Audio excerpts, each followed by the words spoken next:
Hello, this is Kratom Sobriety. I'm Charlie. This is episode 26. Today we have an interview with another free field kicker, and we'll have that in the second segment with Jacob from Maine. For this opening, joined with Decima. How you doing, Des? Hey Charlie, I'm doing pretty good. I'm hanging in there. Coming up, I just celebrated my 4th month and got my 4th Vivitrol shot. So yeah, I'm doing great. Good to hear. And we're going to broach a subject that many people have probably heard about or maybe even experienced, but it's another controversial issue, which is that of hair loss and kratom use. A lot of what we're seeing is purely anecdotal, like it's just experiences being compared and shared with one another. But it's hard to ignore, just like whenever people started coming out of the woodwork saying that kratom was addictive and they were having withdrawals, it was a lot of people saying no, no, no, no, no, no, but you can't ignore when the numbers grow and you have now we see thousands of people. So you can't ignore it when there's that many people having the same shared experience. But hair loss does seem to be a very common symptom and side effect from kratom use, especially I think maybe even more specifically long-term kratom use. I'm sure I've listened to a lot of your interview, well, all of your interviews, and I've heard a lot of the guests speak about hair loss. So I know you have probably heard it a lot as well. Yeah, I've seen it also in the social media forums, both on Facebook and Reddit. Lots of questions, a lot of debate. At one point, I did look at the scientific literature. The one citation that says that kratom causes hair loss, actually, source of that was from the internet. You hear it so many more times, over and over and over again. There's some truth to it, and one of the reasons I brought you here today was because you have some personal experience. Yes, thank you. Yeah, I just want to say first and foremost, I am not a doctor. I've never even played one on television, so just get that out of the way. But I have quit kratom a few times and I have experienced hair loss. I actually have pretty thick hair, so it for me I can tell pretty easily when there's a change in my hair, but every time I quit, the hair stopped falling out so much, like, the hair in the shower, the hair in the hairbrush all over the sink. That that really stopped pretty quickly, I'd say, for me personally. Within the first few weeks, within the first 2 to 3 months, I was seeing, a radical change in my hair. Yeah, so I definitely did experience it myself. It was actually another thing I was telling you about earlier, it was also part of my recovery because, we hate to be vain, but for a lot of us, that hair loss, call it vanity if you want to. It is what it is, but it can be a final straw for some of us. Some of us are just like, no, it's not worth it. And it's sad to see ourselves losing our hair on top of all of the other physical side effects that we're suffering. So yeah, it's a great feeling to see your hair come back so fast. What I'm trying to say, I guess, is that it's kind of symbolic when you quit and kind of want to start over. So I actually got a haircut, cut all that uneven, raggedy stuff off, and started all over. Yeah, so I definitely do have personal experience with the hair loss. Somebody like you who stops their use and then they abstain from kratom and then their hair returns to back to normal, and you kind of done that. It's sort of an experiment over a couple times. Mhm. That seems to be an association that you could assume has some causation. There are always other factors that we have to consider because I'm in my 40s as well. I'm at that age where things like that happen. And we also, a lot of us in the community strongly suspect that kratom could affect your, hormones and things like that. It could be exacerbated by kratom, maybe not caused specifically. It could have nothing to do with it. We don't know. I'm just here to discuss it, but it definitely does seem to be, and especially when you're seeing the younger people that are like in their 20s and 30s, they shouldn't be suffering hair loss yet, and they are. And I know that there's other people that have had the same experience as me as well, that their hair comes back after they quit. And it seems like a higher number of women too, who usually don't experience hair loss. But when I was researching this, I mean, some of the speculation of there might be chemicals or pesticides on the kratom.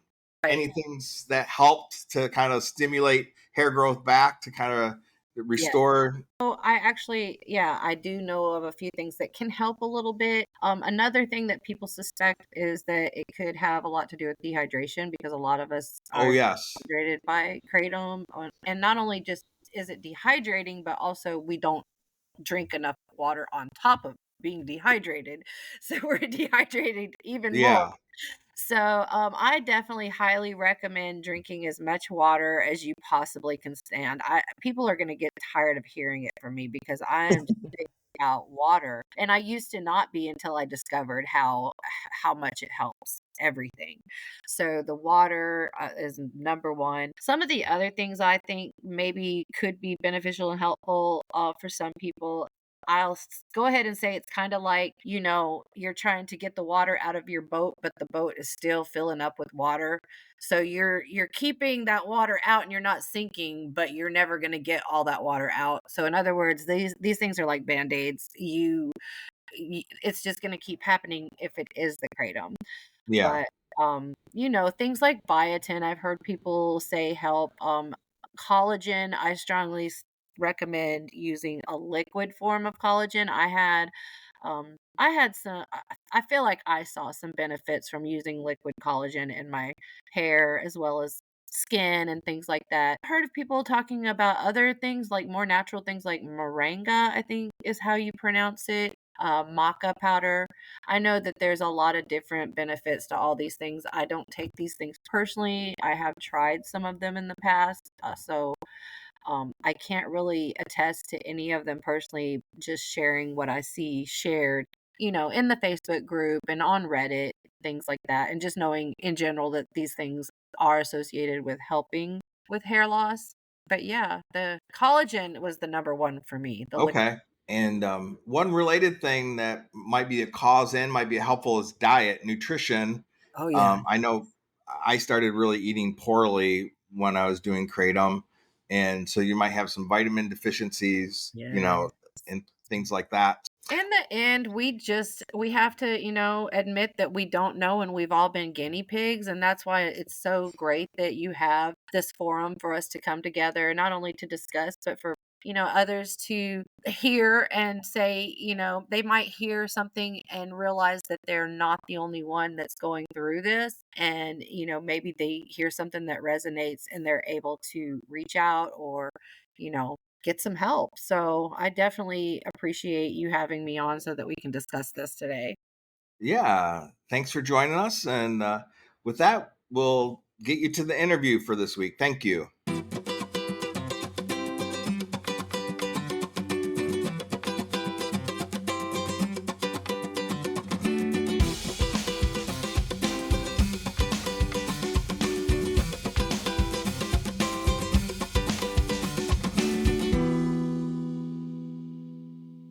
Hi, everybody. This is Jacob. Today on the podcast, we've got Wes. Wes, how are you doing today? Pretty good, buddy. Can't complain. Can't complain. Awesome. It's nice to have you, and thanks for joining us on Kratom Sobriety. So, Wes, how would you introduce yourself? So basically, I would just describe myself. I'm a pretty normal guy. I get along with most people. I've played sports my whole life. I got an 8-year-old little boy. Me and his mom get along great. Good relationship with the family and everything like that. Just your everyday normal life with some, struggles in between. That's for sure. So, if you don't mind me asking, how old are you, and where you live? So I just turned 36 this past Oh, Wednesday. awesome! I live in Happy the birthday! Hey, appreciate it. And I live in the Dallas area, the North Dallas area. Been out here for a little over 3 years now. Oh, cool, great. Well, that's awesome, and we'll get more into that as we go along here. So when is your kratom abstinence date? And you were on the Feel Free product. So when was the last time you took some Feel Free? So the last time I took a feel free was the 22nd It was the 25th of August. All right, so you've got a little over a month away from that stuff. How does it feel? So this is actually my second time Okay. being abstinent from Feel Free. The first time I was off of it for 6 weeks, but it was kind of like had no choice because they took them out of the stores at that point, and then they came back with the black caps, and I think we'll probably get into that. Oh, But we will.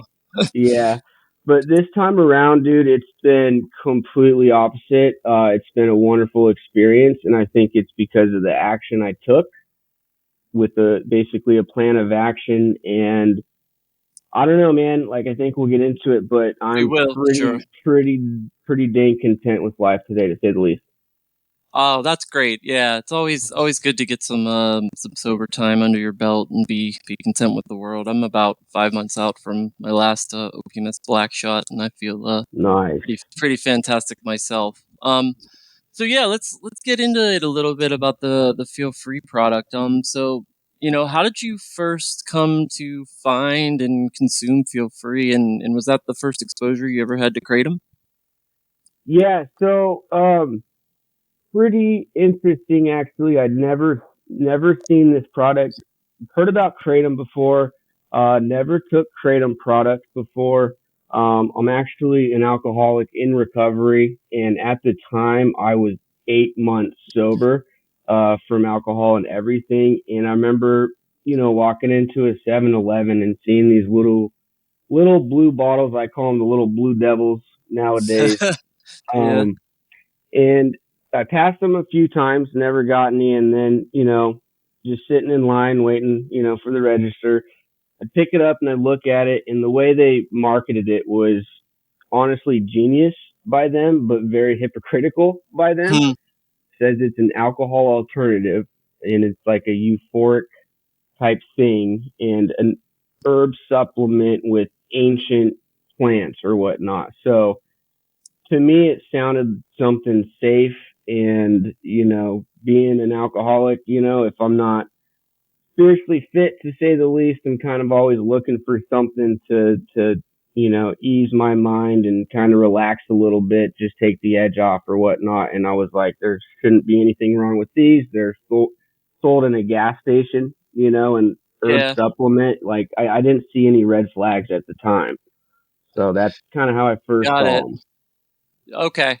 Your story really resonates with me because I'm also an alcoholic. I'll have 5 years no booze coming up in about a couple months, so I'm excited about that. But That's badass.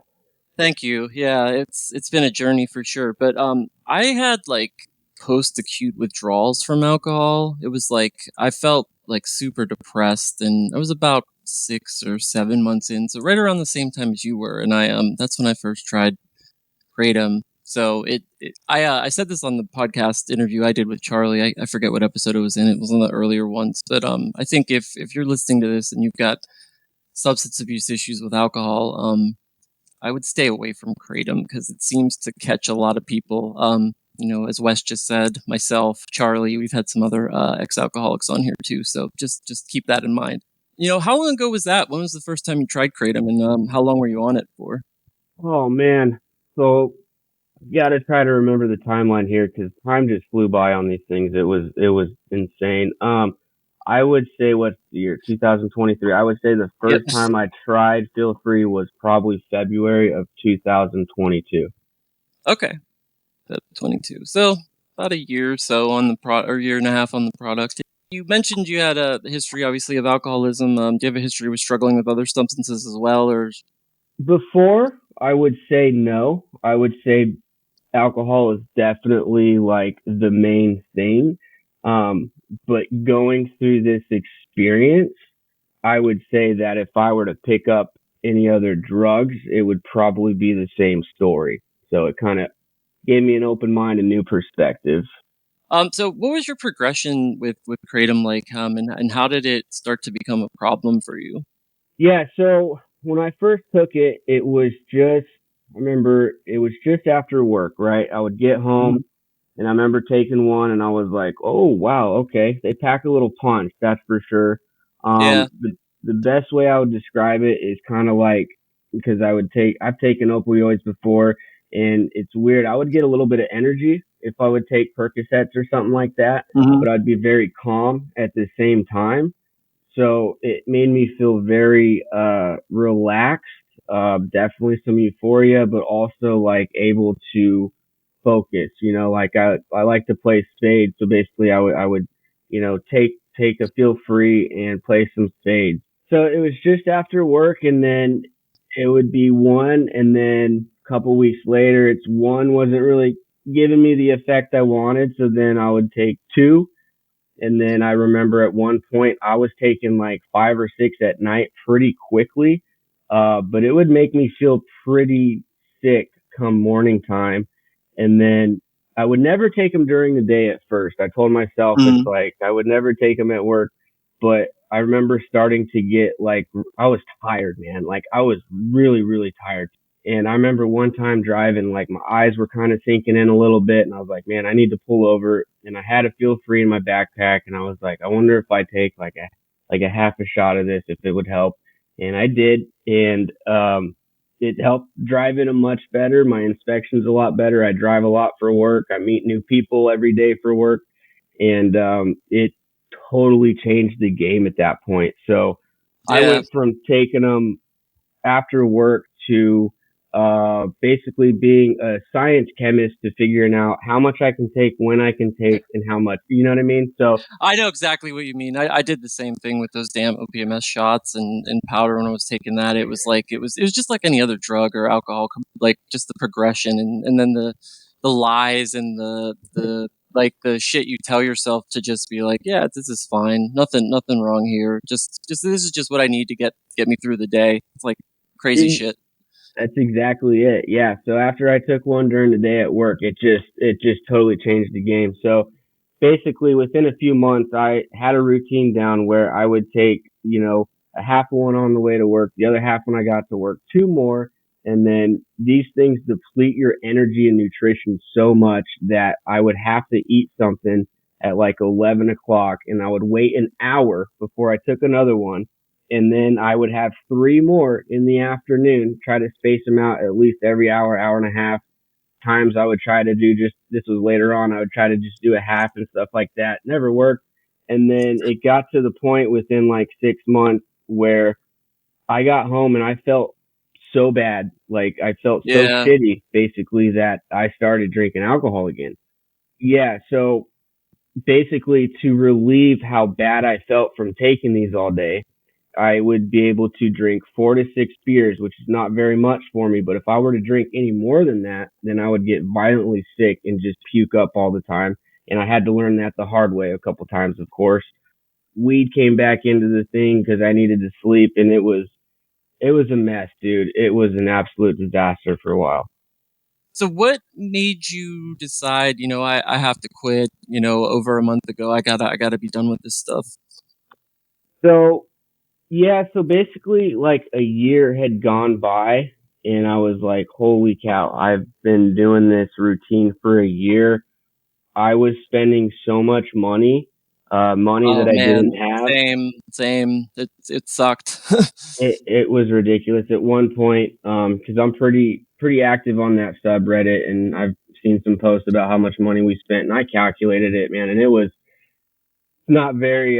It's a lot of money, like way too much Yeah. money one should be spending on anything. So basically, a year went by, and I had thoughts of like, man, I need to get back to regular life before that. But once a year hit of this like cycle, it kind of scared me, honestly, because I was like, I can't get through the day without taking these things. I remember, on a weekend, like I would, try to not take any on Saturday, and by mid afternoon, like my nose is runny, my body's aching, like I could tell that like, okay, I need one just to feel better. And I typically play golf every Sunday.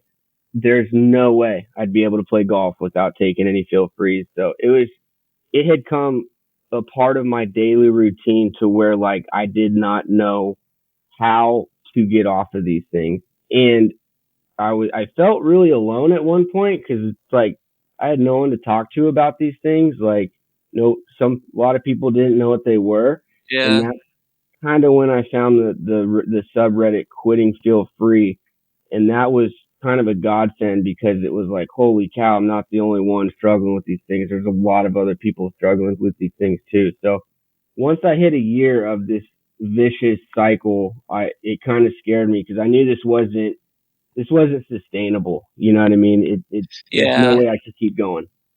It really is a serious fucking dependence, and it can really, really make your life a living hell. So, yeah. So, what were the, what seemed to, what were the withdrawals like, and then, what seemed to help most with that?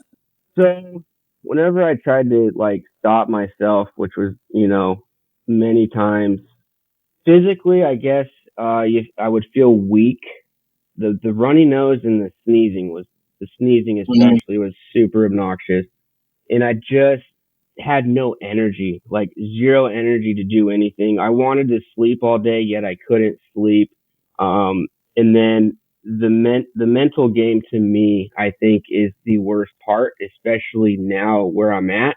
No desire to do anything. I had no, hard to explain, but like I had no ambition to do anything. I just felt Yeah. completely like empty inside. And the only way to get any type of feeling to actually get out of the house and go do something was to take a feel free or, drink or Mhm. something like that. But like I knew the thing about feel frees is they let me drink a little bit. Cause if I were to just drink and not take feel free, it's a complete disaster. So my dependence on Okay. feel free was absolutely insane. But yeah, I just no desire, man. Just no desire to do anything, and physically zero energy, weak, couldn't eat, couldn't sleep. That Yeah, was that was the worst part for me, the no yeah. sleep and the restless legs. And I hear you on the mental stuff. Like I had a I was like a serial relapser for like a 2-year cycle. I just kept like Oh, for cold sure. turkey in it and relapsing it. But it had to be like 10 times. But I'd get, a week out and I'd be over the physical shit, but I still had this like unending sense of like mental doom and anguish, and I didn't want to do anything. I was just like miserable. It was crazy. Yeah, same. I felt the same way. So like the first time I really went through the withdrawals is when I went to I took three feel frees in the morning, and I was about to go to the 7-Eleven to stock up for the afternoon. And the lady who knew me very, very well, she was like, "Hey, we don't have any more." 'Cause she already obviously knew what I wanted. And I was like, what do you mean you don't have any? She's like, "They took them out of the Come on, shelf." man. Like, yeah. So like they took them out of all the 7-Elevens and all the stores around me. So, and at first, dude, I was super excited. I was like, thank God, because I've been trying to quit for a long time. And then after an hour, it really set in that like, oh shit, this isn't going to be fun. I was super irritable. Normal stuff at work where if I was on feel free, like I'd get done super quick. Just the simplest of tasks irritated me, and I was abstinent from that for 6 weeks, and I was just completely miserable just because I wasn't doing anything productive to try to help myself move forward. I was just kind of going day by day, and didn't have a plan of action or anything like that. But yeah, the physical withdrawals, they're not fun, but they only last about 3 to 5 days. But the mental stuff sits with you if in my experience, if I'm not doing anything about it. So That's been my experience too. I think so. Guests like we've talked about this a lot on the podcast, but like it's hard to just white knuckle kratom or really any substance. yeah. I think what Wes is getting at is like you need to have a plan and you need to do other like whether you're going to take medication to help you get through the withdrawals or go on medicated assisted treatment, or if you're going to taper, if you're going to quit cold turkey, whatever you're going to do, like make a plan and do tell someone, anyone, doesn't have to be, you make that decision because it'll help you with accountability, and then, execute a plan, think about meetings, like do something. There's support out there, so make sure you get that. The first time you quit, you relapsed within 6 weeks. What is different about this time? You I think you just alluded to it a little bit, Lee, but what's been helping you get through it this time? Yeah, so I was off it for 6 weeks, and then I found out that they had switched the formula to like the black cap. I remember it was a Sunday. I had to drive like 6 hours to and from, so I was going to be on the road all day, and I was pretty tired. So I hit the store locator, and I told myself I was just going to take one just to get through the drive. Ended up buying four, took all four, back to the normal routine. So within a month, it was back to the same stuff, taking seven, sometimes eight a day. Okay, Um, 700 and a day. then Wow. yeah, and then that was just the routine for. I was back in my routine so quick, it was insane. That's all my We just money pick to. up right where we left off. That's what I've found with addiction. Like if you drop it, you just pick it up right where you left off. It's fast. Yeah, exactly. They call it the progressive illness, which I believe to be true. So yeah, so after a month, I saw my bank account just diminish very quickly again, Yeah. and I was like, so basically, the thought came to my head that day one was going to be inevitable, whether I run out of money, something bad happens where like I lose my job or I go to jail or just something not good, or if I just pick day one and stick with it. But I knew that I couldn't just pick a day one and then just stop using feel free because with especially with alcohol in the past, it's like you said, white knuckling it. It's just Yeah, it's miserable, dude. It really is. it is.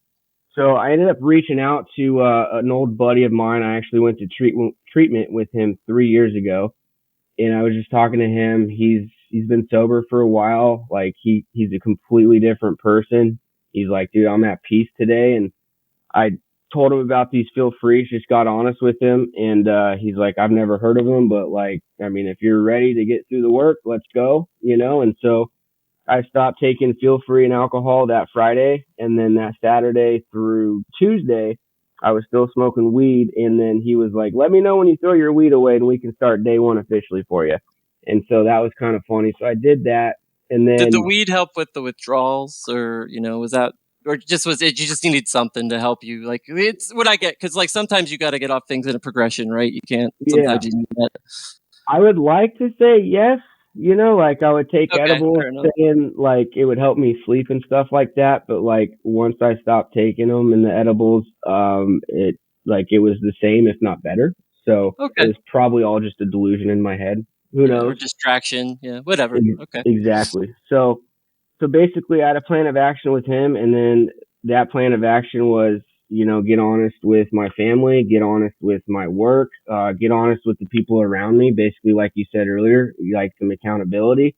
hmm And it was kind of like a weight lifted off my shoulders because I really did want to quit, but like when you quit and people see you like lethargic and not your same self, they're like constantly asking you what's wrong, and then that irritates you. But like if they yeah, understand, it's a little bit easier, right? And so this is just my experience. I know everybody's different, but I threw myself into the work of AA pretty quickly. Like right now, I'm already on my amends and been making amends. It's the quickest I've ever done that. Like when I was sober for that 8 months, I had not made an amends yet. So this time I'm not making any excuses, just taking suggestion from my sponsor because obviously he's sober and doing really well in life. And that's kind of where I want to be. So I've realized that whatever I want to do leads to doing substances or drinking, and I just kind of don't want to go down that route again. So I had to have a plan of action. So it's like waking up at 6 every day, even if I don't want to. Going and doing yep. things after work, even if I don't want to. Because the more I sit around and get in my own headspace, that's when I fall into trouble. So basically, getting honest and having a plan of action and having some accountability around me. Did you taper, or did you? Sounds like you just quit cold turkey. No, I just quit cold turkey because I mean, with like that year and a few months hmm where I was in it, I would try to taper, but I mean, realistically, it didn't work. It just prolonged it, and I've learned that the physical withdrawals, yeah, they're not fun, but at the end of the day, it's not gonna kill you. To me, it was the mental part because like you said earlier, like, you get a week off Yeah. of stuff and then you feel better physically and your mind will chirp at you like, oh, hey, just one. So, Yep. I just quit cold turkey because I knew that I could get through it since I did it before. This time I knew it was going to be more mental. So the physical didn't really bother me this time, even though, yes, it was uncomfortable, but 4 or 5 days is, to me, is pretty quick. Yeah, that's awesome. You had a really good mentality about it and just like embracing the suck and saying like, I know Yeah, this is gonna be what it's gonna be. I can't do anything about it, so I'm just gonna try to get through it as best I can. All right, so it's awesome that you're back in AA. You got a sponsor, doing all the right things. That's great. I know Charlie's a big 12-step guy. I'm of the opinion that every recovery program there's good and bad things. So like pick the one that works best for you and go with absolutely. that. That's why I went with Smart. It was just a little more my mentality and my style, but I think they're all good programs as long as you commit to it and you find one that works for you. Yeah, anything in particular about Feel Free that you felt was like a barrier to quitting it, or in general that you want to say about that product to like anybody out there or any of our guests or other people that might be struggling with it? Yeah. Also, I just want to add, like, yeah, everybody's different, dude. So everybody's got their own experience of when they quit or whatever they do. Whatever it is, like for me, it was just a plan of action. For me, it was Yep. AA, but everybody's different, you know? So whatever helps you, I agree with you 110%. In the Feel Freeze, I think the trickiest part about them was that, for instance, when you drink alcohol, like you drink too much, you slur your words, like you black out, or you just do stuff that you don't mean to do, and you wake up the next morning, you're like, oh my gosh. But with Feel Freeze, it's like I was productive on them. You know, I was able to get up, Yeah, I was able to go to work. I felt like I did a very good job at my work because I felt like I had that energy. I felt, you know what I mean? Like yeah. I it's a know complete, exactly what you mean. I yeah, was I'll just give you a parallel. I was working for an e-commerce company and during the end of the middle of the pandemic, our sales were through the roof because everybody was home, right? And so I had all this work to do on the tech side and like I had a team I was managing and I was exceptional on a ton of kratom apparently. I even got promoted, which is crazy because looking back, like I know I wasn't, I thought I was doing an exceptional job. I don't think I was doing a terrible job, but I think I would have been better if I was sober. yeah, Yeah, same I didn't mean to here. interrupt you. Sorry about that. No, no, no. You're good. You're good, man. Like, yeah, to me, that's the craziest thing is like you're able to hide it much better. Like, Yeah, no one would probably be able to tell that you're on these things. And I think that's one of the things that got to me is know that I'm lying to everybody, lying to myself. yeah, But like, and then it's funny you said how like you're more productive sober. It's like now that I've been sober for a little bit over a month, like I've done way better at work when I thought I was doing way better on the Feel Free. So yep. so I agree with Same that experience. 110%. Yeah. That's the thing with kratom, and it sounds like feel free. It's not the same thing because it's got kava too, but essentially, like it's substances where like it's not like alcohol or opiates or you know stimulants or whatever. Like you're not gonna be all like out of your mind crazy and like you're not gonna like black out and stuff like that. So it's like this functional kind of high, and I think that can keep you in that everything's fine, even though you're progressing just like you would on any other substance trap for a while. So be careful of that if you're listening to this and you feel like you're questioning your use. You're probably going down the same road that we went down. You just nailed it 110%, dude. Nailed it. Thank you. So what is your life like now, kratom free? So now, man, I'm happy today. I wake up, I have a routine every day. I take the days as what they are. Like I've had way more good days than bad days. The thing I noticed is, I was definitely on that pink cloud for a few weeks. Once you get off these things and like actually doing stuff you want to do, and you're around your family again and Yeah, friends, and you're present in life. And then also, what's actually cool, but you don't see it until a little bit later on, is like I still have days where they're just, I'm pretty monotone. They're just kind of blah. They're not that is yeah, exciting, and those days, especially those, that's where Feel Freeze would really kick in because it's like, okay, I got a little thrill of excitement. You know what I mean? Five yeah, o'clock. It got to 5 o'clock like super quick. Now the days are a little bit longer sometimes, but like I'm just present in my life today, and I'm actually able to be there and help other people out and like be there for people instead of just isolating and sneaking around and being too tired to do things at the end of the day and stuff like that, or needing a Feel Free to go do something. I feel back to normal, and I'm just sitting in it, whether, it's a good day or a bad day. It's life, right? So living life as God or the universe intended me to live. I know exactly what you mean. Like life isn't going to be sunshine and roses every day. There's going to be some days that are awesome. There's going to be some days that are blah. There's going to be some days that suck. But when you're able to just be present and deal with it, you might think you're going to be better off numbed out, but you're not. You're just delaying the inevitable, and you're going to have to deal with that inevitable eventually. It's just a matter of time, and that's kind of what I believe. And there's one thing you said before we started recording that I just wanted to make sure that we acknowledged, and I think it's a good time to bring it up. Is like you wanted to do this interview because of being of service to others, and I really commend you for that. That's kind of why like I've been participating in the podcast, and really why we started it, because there's not a lot of stuff out there for Kratom yet, and like there's a ton of podcasts for alcohol, for example, but this is like the only one I know of for Kratom. So I really appreciate you being vulnerable and willing to come on and do that. Yeah, absolutely, man. I mean, it weren't, like I said, finding that subreddit Quitting Feel Free was kind of the spark to where I'm at now, even though it took a while. So that was a godsend, and just posting and reading other people's posts, knowing that like I'm not alone and there's a bunch of people out there, and if it weren't for the people to reach out to me to help me out, I wouldn't be where I'm at today. So it's like, I got to pay it forward.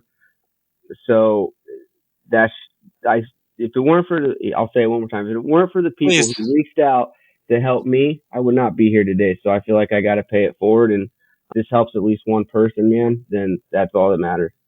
I appreciate you, yeah, and I think that's important too. Service work is once you get some clean time behind you, I think it's good to do, just because it'll not only helps others, but it'll make you feel good too. So, all right, so what's your go-to music when you're having a bad day? What do you like to jam out to? Oh man, that's a good question. I listen to pretty much a little bit of everything. Like, I like a lot of underground hip hop. I like a lot of Cool. 60s and 70s era music. Like, when I play golf with my dad, we'll put on the Led Zeppelin playlist on Spotify, because when I used to play soccer growing up, he would take me to my games and tournaments and all that, and we'd just listen to Led Zeppelin all the time. Oh, that's Um, nice. so I even like country today, which is kind of weird, but living in Texas for 3 years kind of grows on you, I guess. I think you have to, Um, right? If you're in Texas. exactly. So yeah, pretty much everything. It kind of depends on my mood, really. But music definitely helps you feel things for sure. But there's one song that I do like to listen to when I do need to listen to a song, and you can't always get what you want by the Rolling Stones, because that's literally my life, right? I can't always get what I want, but if I'm doing what I should be doing, I'll probably get what I need. Get what you need, yeah. Yeah, that's a good I like that song too. That's a good analogy. What is the best advice that you would give to someone who is getting ready to quit Feel Free or to quit Kratom? Good question. I don't want to tell people what to do or what they should do. I believe this speaking from my experience. So I guess what helped me the best was getting honest with the people around me, to hold me accountable, having a plan of action, whatever that might be, whether it's, for me, I wake up now, which this is kind of funny. For the last 2 years, I've told myself I want to wake up, and start exercising and getting back in shape and all that stuff. And I would say it all the time, but I've never actually done it, right? I Well, I did the same thing. That's hilarious. yeah. So for the past month, like every other day, I get up at 4:30 and I'm in the gym by 5. And even on days where I don't want to, I still do it, just because to me, that's another form of accountability. And realistically, I try to keep myself busy with whatever it is. I dove myself into work 110%. And to me, if I have idle time, that's where my brain starts really chirping. And I would say being easy on myself and forgiving myself, because it's not like when I started taking these things, I could see down the future, a year and a half down the road, where like I spent all my money. I couldn't go through the day without them. I relapsed on alcohol. My life is just in living shambles, and I'm like my soul was stolen by these feel frees. I didn't see that, so I Yeah. have to understand, to be compassionate with myself and understand that I'm human, and that through this experience, has made me stronger and a better person because now I do have this experience and it led me to where I'm at today. So you got to Yeah. look at the positives, you know? Yeah, you definitely got to look at the positives. All those points you just made were like gold nuggets for anybody that's like trying to change their life and to live better and get into recovery. Like literally everything you said is exactly what I would prescribe. And the great thing about exercise is it not only like, you know, is healthy for you and motivates you and does all the things you mentioned, but it's also like one of the best ways to relieve withdrawals. Like I promise you, if you're feeling like shit and you go, even if you go for a walk, you're not Yeah, going to feel great, but you'll feel a little bit better for a little while. absolutely. Um, and yeah, I've heard so many people with the feel freeze that just feel like they were really like duped and predatory marketed to, and I feel the same way. It popped up in my Instagram feed a couple times as like, you know, oh, this is this great alternative to alcohol, and like it's ancient plants like you said, and I was like, yeah, ancient plants, I know what those ancient plants are. But I kind of felt the same way. Like you know, everybody said that this substance was innocuous and like harmless, and it was. I don't know if it was worse than alcohol, but it was definitely worse than opiates, and it's up there with one of the worst experiences of my life from an addiction Oh, perspective. 110%, buddy. Same.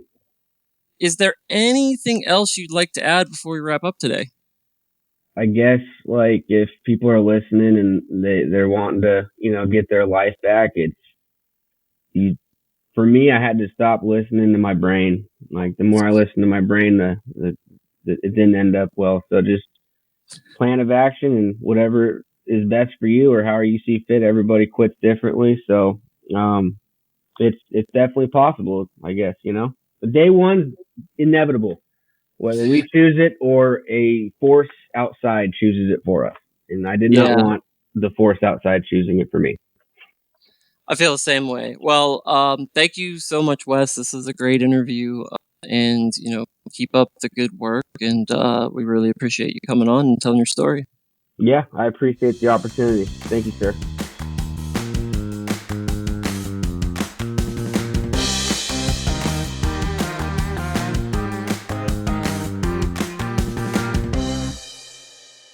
Kratom in the headlines. This week we've got an article written by Charlie, published on our website. You'll find a link to the article in the show notes, but the article is entitled Kratom Advocate Extremism Fails to Prevent Ban in Zachary, Louisiana. A few weeks ago, there was a hearing to potentially look at banning Kratom in the city of Zachary, Louisiana, and essentially that ban was successful.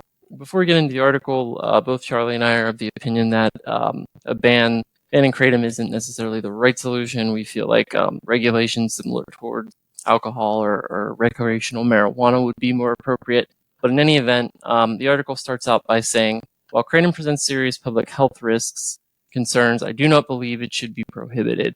Kratom bans can lead to significant consequences, compromising the supply of Kratom, forcing it into the illicit market, damaging individuals and families, etc., etc. It goes on to state that, however, Kratom proponents overreached in September of 2023 with their attempts to prevent a local ban in Zachary, Louisiana, essentially through taking extreme positions, tactical blunders, and other excesses.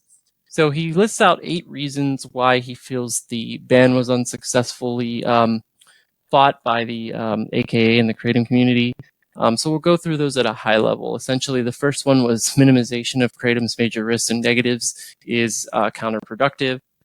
So as many of you know, oftentimes Kratom advocates and the AKA will minimize the risk of addiction and other consequences associated with Kratom use. The second point was Kratom is not a universal cure for addiction. Quite honestly, Kratom often results in its own addiction, as many of you have experienced and as we talk about frequently on this podcast. Third point was follow the science is a marketing slogan, not a settled fact. So essentially, the Kratom community and the AKA essentially assert that the science shows that Kratom is a safe plant medicine, and the truth is the verdict is still out. So they're kind of cherry picking the facts that suit them and the information that suits them when making a statement like that. The fourth point is ad hominem attacks are resorted to when losing the argument. So not all but a lot of kratom advocates are belligerent and often engage in harassment, and that was the case in the Zachary, Illinois hearing.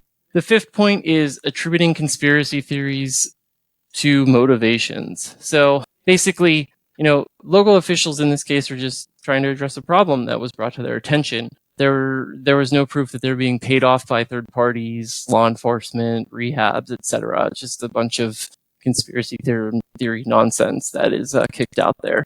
Sixth point is claiming kratom is a miracle and lifesaver is problematic. We tell stories all the time on this podcast about how that is not the case. So claiming that is just, not true. The seventh point is presenting kratom as a tea is just ingenuous. I mean, how many of you have taken kratom as a tea? I'm sure some, probably not all. It's not very common. It's usually powder, capsules, extracts, or things like feel free. And the last point and the eighth point is sending a kratom lobby staffer to testify was ill-advised. So essentially, the AKA it now serves as a vehicle to enrich its leaders through fundraising, spreading propaganda, etc. Make up your own mind about if you think a kratom ban is the right way to go, and check out the article. It's really interesting. And that's kratom in the headlines for this week.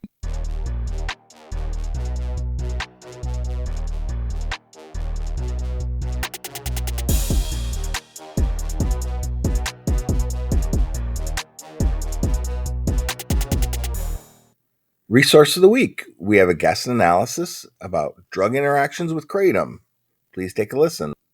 Hi, Charlie. Thanks for having me on the show. Today we're going to talk about enzymes known as CYPs, and plays a crucial role in the metabolism of various substances that already exist in our bodies, or that are encountered in the external environments, like drugs. And we're gonna focus on one area in regards to kratom and CYPs, and that's CYP3A. CYP3A is another enzyme responsible for the metabolism of a wide range of chemicals, including drugs, hormones, other endogenous chemicals. It's estimated that CYP3A metabolizes about 50% of all clinically used drugs, and it represents over 1,900 different compounds. And so CYP3A is a very important spot for our pharmaceuticals to break down, of course, a lot. Kratom has been shown now in research to be a time-based inhibitor of intestinal CYP3A. And that means it can reduce the activity of CYP3A over time, slowing the metabolism of compounds that use these enzymes to break down. Inhibition leads to decreased metabolism in certain drugs, potentially increasing their concentration in the bloodstream, enhancing their effects, or more importantly, their side effects. It's been shown that a kratom dose as low as 2 grams has the ability to modify the CYP3A and move its area under the curve to the right, which means it's going to cause anything that you consume that uses that pathway to stick around longer. And hence, this is quite likely the cause of these pharmacokinetic metabolism interactions with orally administered drugs that undergo first-pass metabolism through this location at CYP3A. I think this is what we're seeing in the literature, where we see people that are passing away from fentanyl and kratom in their system. And I think that what we're seeing there is a pharmacokinetic interaction, because kratom is quite heavily a CYP3A inhibitor, and CYP3A is a very important pathway for metabolization of many opioids. If we want to just kind of wrap it all up into one little thing, kratom can affect certain forms of these, what are known as CYP enzymes, that are crucial in metabolizing of other compounds such as pharmaceutical drugs. This can cause adverse drug reactions such as serotonin syndrome, various organ toxicity, and even death in some instances. And I don't want to scare anybody, but it's true. If you inhibit this pathway and then take a drug that needs that pathway to break down, but yet has a very small therapeutic window where too much can really hurt you, this could actually cause a real problem. And I've heard more than one person talk about how they had serotonin syndrome taking kratom because of their SSRI or their antipsychotic was interacting with kratom, because kratom is a CYP3A inhibitor, and these medicines were being broken down through that pathway, and therefore we're seeing these buildup of SSRIs and antipsychotics when people take kratom along with it. And over time, that can cause some issues for people, and it needs to be understood and acknowledged, because we're not strangers to SSRIs or to depression. I mean, that kind of addiction and depression go hand in hand for a lot of people. So it is very important for us to acknowledge this can happen. So we can take the proper steps to prevent. There is quite a list of drugs that use this CYP3A to break down and may be inhibited by kratom consumption. Some common pharmaceuticals, especially antidepressants, could be affected by this. And common ones that we hear on a regular basis: Paxil, Prozac, Celexa, Effexor, Cerazone, Buspar, Remeron, Seroquel, Abilify, Geodon, Latuda are all ones that might be affected by kratom consumption just from this mechanisms of CYP3A inhibition. And I think what we should take with us here is that these researchers found this shifting of CYP3A in doses as low as 2 grams. And I think that's, here we're talking about in the realm of like daily consumption. And if this is, and they said it moves it to the right, that doesn't mean that 2 grams would cause an immediate drug interaction. It just means that's when it begins to start. So 2 grams is, where most people get going in the morning. So do 20 grams, that's 10 times that. You're going to have 10 times the effect. And, if you're on Seroquel, that might reduce the Seroquel metabolization by a high percentage. You might end up, when you take your pill the next day, it might be 2/3 left of yesterday's pill still in your system. So you have to be careful with this. This is something, while it is cautioned, it's not underlined. I mean, it's usually used as an excuse to explain away adverse events. Well, they were on other drugs. Okay, they may have been on other drugs. Why did that cause an adverse event? Was it the other drugs, or was it because we added kratom in on top of those? We need to understand how this is working so people can make informed decisions. And if they're on any sort of antidepressant or antipsychotic, they can make a wise decision and swerve on kratom. But I hope everyone listening has a wonderful day. Thank you for that. If you'd like to get in touch with the show, reach out on social media, send us a voicemail, or email us at kratomsobriety@gmail.com. Until next week, keep it kratom free.